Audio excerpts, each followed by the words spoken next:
Okay, good morning, everyone. Another week in the Missouri House of Representatives.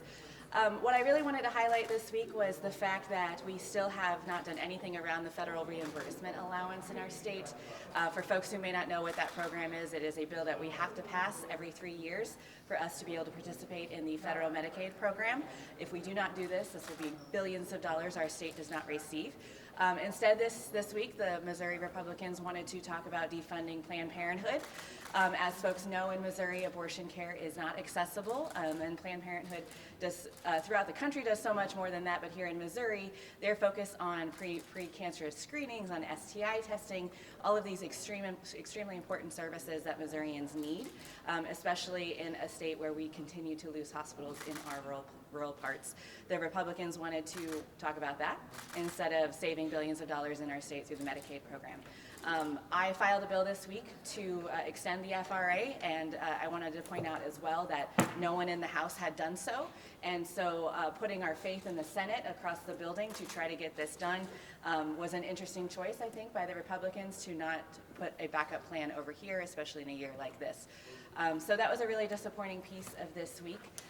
But with that, I'm happy to answer questions that folks may have. How much of an effort do you think that the House Republicans are going to make to include what they would describe as pro-life language as an amendment on an FRA bill in the House?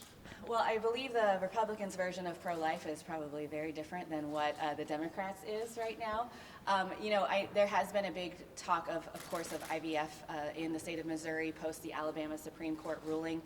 Missouri being one of the few states that is in the same situation as they are. So I know that there have been some bills filed to try to make sure that IVF is covered. I know here in the House side, State Representative Betsy Fogel had filed a bill at the beginning of session to mandate that health insurances cover IVF. What I think is important about this discussion is that folks understand that in Missouri, we could be in the exact same situation as soon as the Supreme Court wanted to decide so, and why it's so important that we are talking about the initiative petition, which includes coverage for IVF as well. In terms of whether or not the Republicans are going to throw on more language around the FRA if and when we get to that fight, I absolutely believe that they will. We know in years past when we had to have a special session around the FRA, we saw Republicans go after birth control. And so, we're waiting to see what they decide to do. But I think it's extremely important that Missourians continue to tell their elected officials that they want them out of their doctor's offices. Do you think there's any chance that the legislation to protect IVF has any will advance in the Missouri legislature? I would like to say I hope that it does, but we've already seen some electeds on social media say that they don't want to. It's shocking how extreme the party continues to be here in Missouri, and I am not hopeful that it's going to move through. I mean, I would like it to, but we'll see what they do. Do you think if the legislature manages or does pass the bill that would defund Planned Parenthood, do you think that increases the chance of a clean FRA? That is a very good question. I honestly don't know the answer to that. The defunding of Planned Parenthood language is something we have seen in this body every year that I've been here. But that has not stopped some of these other conversations around attacking birth control.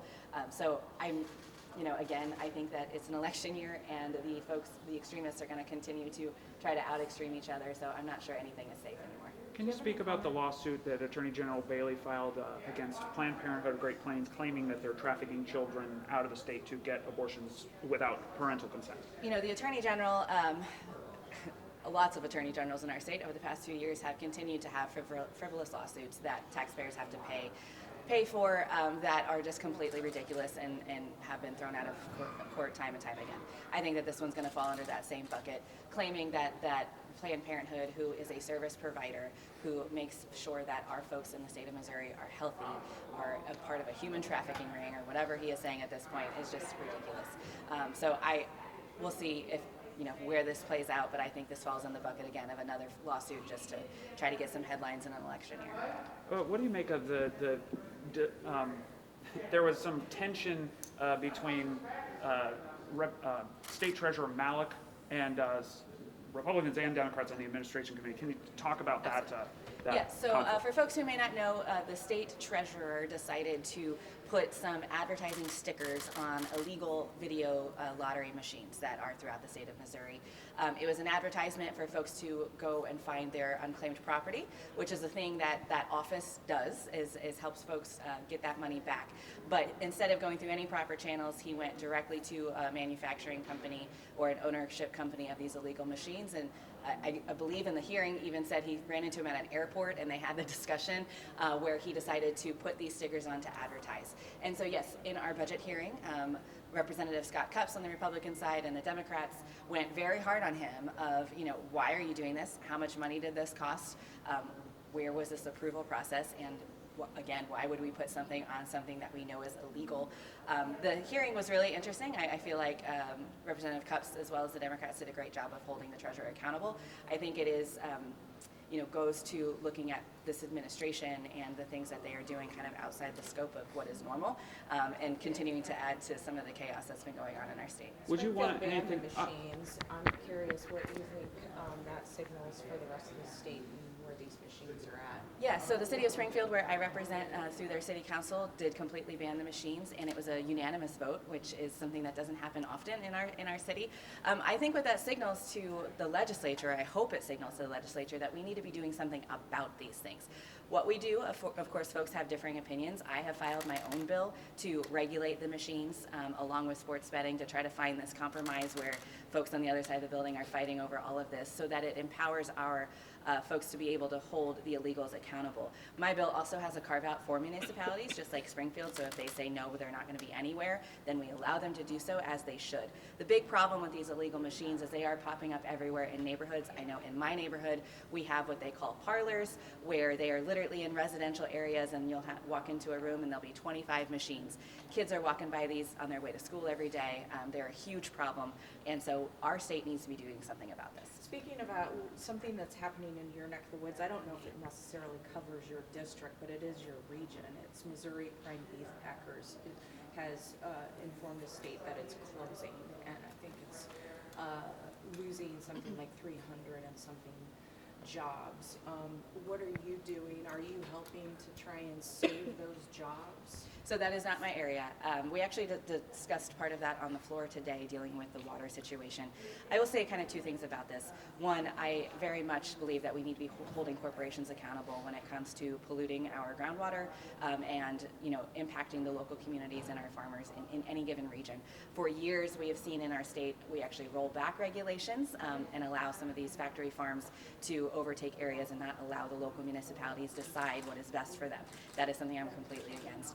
And so some of the actions we took on the floor today were around that conversation, and I was actually grateful for the bill that moved through. But what I would say about this bigger conversation is this is another factory that we have seen close in just the last 2 months. In the Boot Heel, we saw Mag 7 close, which is 500 jobs. So we are having a crisis in our state of keeping jobs, especially in rural Missouri right now. And while we need to be making sure that we're holding these bad actors accountable, we do need to be having conversations about what can we be doing to keep these jobs here. And so I'm hopeful that we can have some of those discussions in the body. Next week you plan, sorry, I have a cold. Next week you guys will probably take up the supplemental budget for the sending troops down to Texas.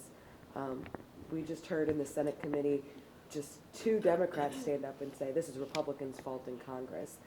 Where do you think that debate goes on the floor next week? Should Missouri be spending more than $2 million to send troops and troops, both Missouri State Highway Patrol and National Guard, down to the border? Yeah, I would say first I agree with the Senate Democrats in that there is a bipartisan solution sitting in Washington right now that could have already been done, and we wouldn't have to have this conversation, but alas, here we are.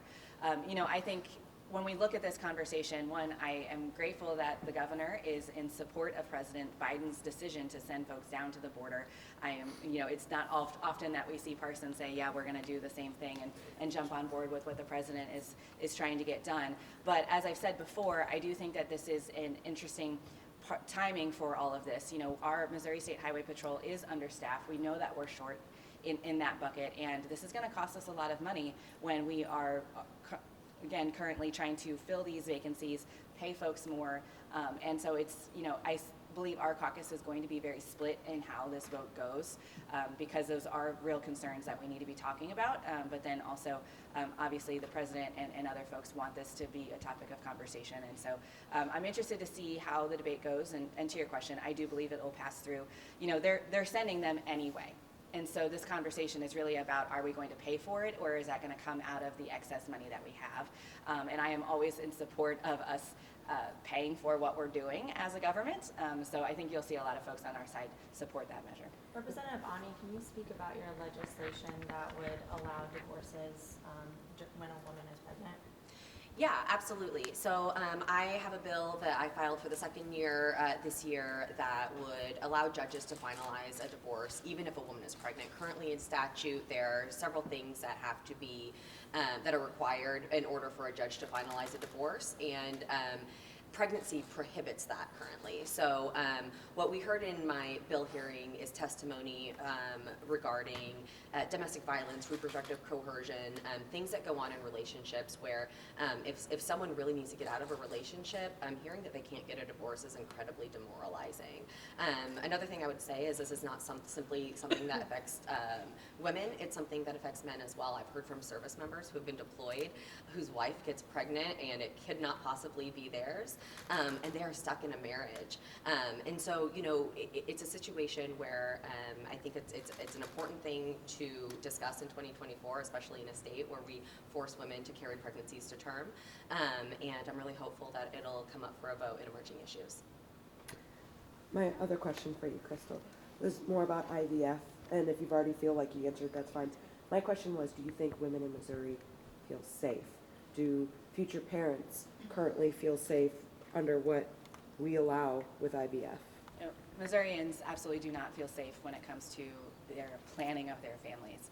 In 2019, when Missouri's extreme abortion ban was passed, I had folks reaching out to me that very week saying, we are doing IVF, we have eggs that are frozen, how does this impact us? Do we need to move our eggs out of state? Am I going to be allowed to actually have a family?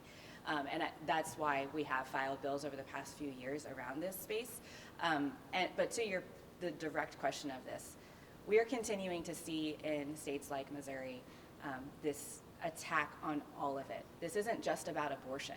This is about controlling people's lives and government overreach into the doctor's office. When we are telling parents who want to have a child and are actively trying to get pregnant, no, you can no longer use science to do so, that's terrifying. When we're telling women, no, you cannot get access to birth control because you're too poor and the state's not going to pay for it, that's terrifying. When somebody is raped and they can't go get the care that they need, so they are no longer having to carry their rapist child to term and then having to co-parent with them, it's terrifying. And that's why this IP is so important to what we're doing in our state. Why do you think Speaker Plocker is not holding a press conference today? I mean, you would have to ask the speaker why he's not holding a press conference today. I would say, we know there's this ongoing ethics investigation. We had a mass shooting in our state just a couple weeks ago. We have this terrifying IVF conversation going on right now. There are some really big issues that the Republicans are responsible for, and they are refusing to take questions about because they don't have answers. I hope that the speaker decides to start having press conferences so that he can be responsive to you all and to the people of our state. Thank you. Thank you.